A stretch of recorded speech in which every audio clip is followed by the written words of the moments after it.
In today's video, I'm going to teach you how to log into Asana and effortlessly add teammates to your workspace or team. Whether you're new to managing projects on Asana or just want a refresher, this guide will walk you through each step with ease. So let's dive in. First, you'll need to head over to your browser and type in asana.com. This will take you to the home page where you should see a login option. Click on the login button and you'll be prompted to enter your credentials. If you're already part of a team or have set up an account, just enter your email and password and you'll gain access to your dashboard. If you haven't logged in for a while, it might ask you to verify your identity, so just follow the on-screen instructions if that happens. Once you're logged in, you'll notice your workspace. This is essentially the hub where all your projects and teams reside.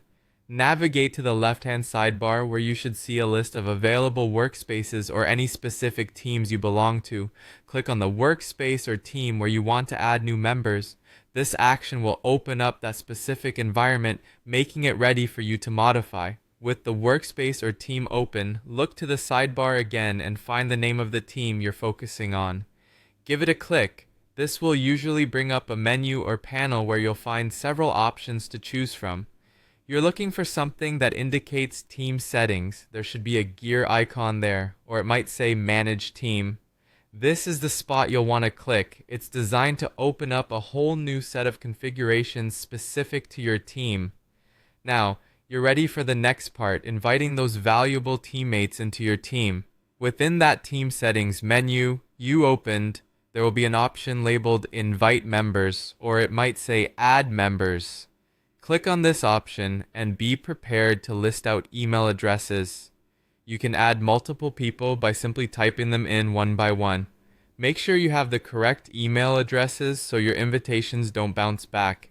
As you enter each email address, you'll have a choice to make. You can assign roles to each person you're inviting.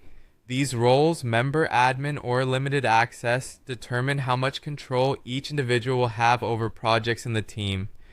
Choose an appropriate role based on their responsibilities. Once you've got all the details in, you're almost done. Just hit the send invite button and your colleagues will receive an email prompting them to join your team. And there you have it. By following these steps, you can easily expand your team on Asana to collaborate more efficiently. Thanks for watching and happy teaming!